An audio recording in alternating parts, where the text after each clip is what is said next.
What's up, guys? Welcome back to the channel. Today we're going to install this thing. What is that, you ask? That's fixed to a fuel leak. So I have a 2010 Silverado with a 6.6 liter Duramax in, and we just started developing a fuel leak. Let me show you what I got going on.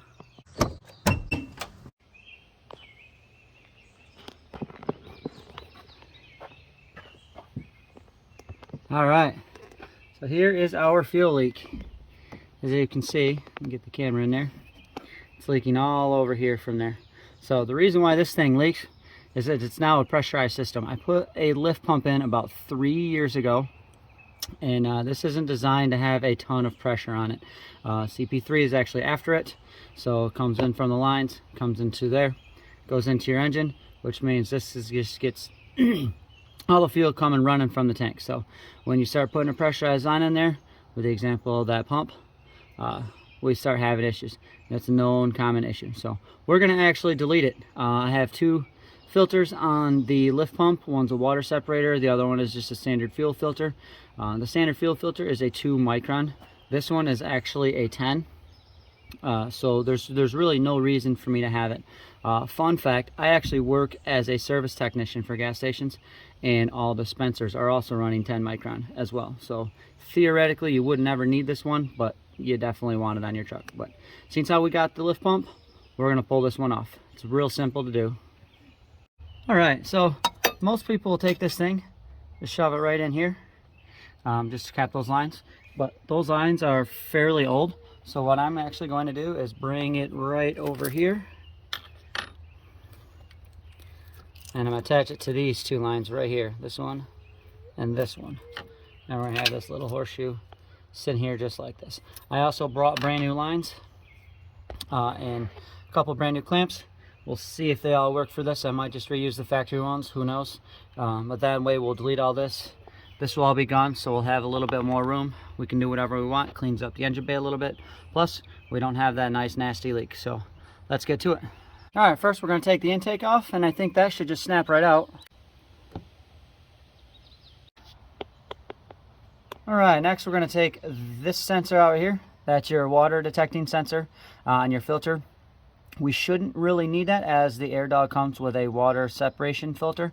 What that does is it just clogs up like a standard filter, only it does that with water. So we shouldn't actually need that. We're going to disconnect that and move on.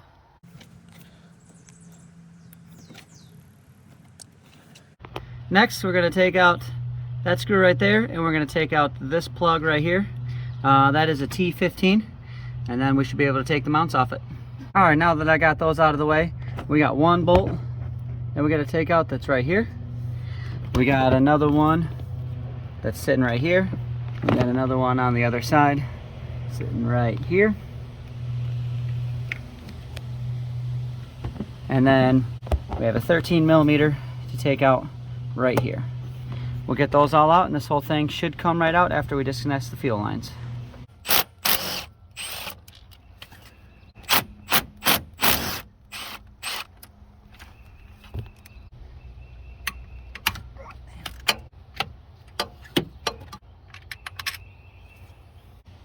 All right, before I get that last bolt, I just want to take these off first. You will get a little bit of diesel fuel in there. Diesel's also a known carcinogen, so wear gloves. And just take these right off. Should be nice and easy.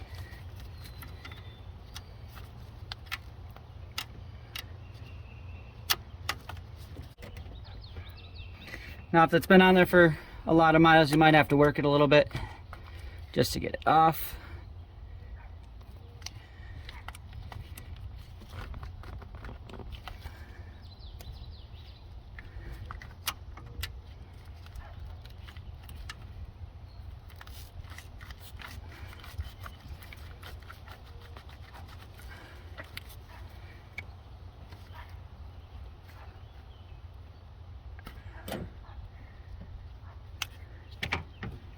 Perfect. We'll get that last bolt and we'll pull this thing out.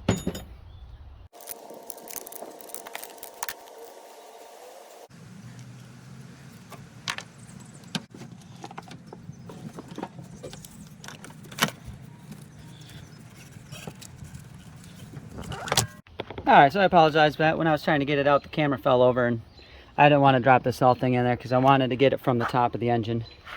So we'll just set that down here, right on my paper towel.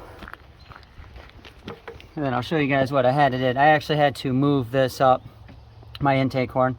I had to loosen it up, and I have it propped as high as it'll go. It's maxing out over there on the coolant tube. So all we got to do is put our lines in there, get our hoop. We're good to go. Alright, so I got it all mocked up. I used the factory style clamps for these ones. I tried putting it on there, just mocking it all up, and I wasn't able to open these up enough to get them over the barb over here on these. So we'll use the hose clamps that we bought. I only bought 2 of them, so we'll put that on there. Should go right in just like that.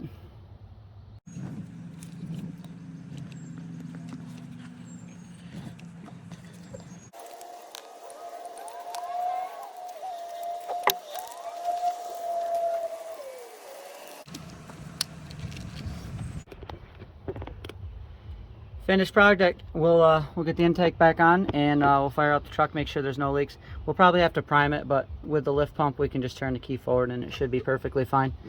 So I'll get this on, we'll start her up. There we go, all nice and conspicuous. Looks kind of nice. Looks a little bit factory, other than the fact that it looks clean. Don't really notice it. Got a nice hole there. We could put something in if we ever decide to later. Let's fire her up. All right, I'm just gonna turn the key forward here a little bit. Get that lift pump running. I don't know if you can hear it or not, but give it here a second. Get to prime everything. Can I press all the air in there?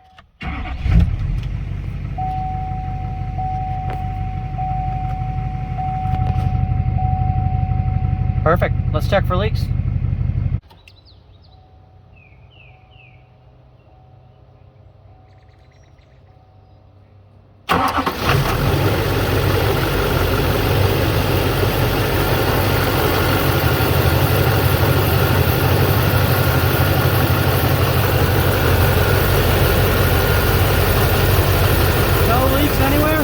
We're good to go.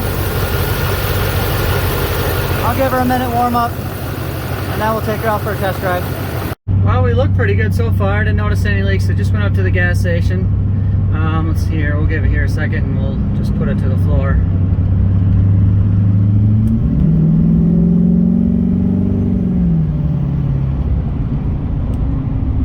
So we look pretty good. And we're back. Popped the hood, didn't find any leaks. You know, we did rev it all the way up to over 20,000 psi, which is probably pretty good. I don't think we have any leaks whatsoever. Pretty positive that's only rail pressure, not necessarily like right at that point, but I think we're all pretty good. Nice and easy install. Special thanks to 100 Injected Motorsports for getting me that. I actually bought that when I bought my lift pump, but I just figured that I would keep the factory one on until we started seeing leaks, and you know, and now we do. So either way, I'm gonna get out of here. Make sure you check me out on Instagram. I'll leave the link right here. That is at Extraordinary Duramax. And as always, I'll leave the link in the description for the parts and the tools that I use. And don't forget to like and subscribe. Thanks, guys. Deuces.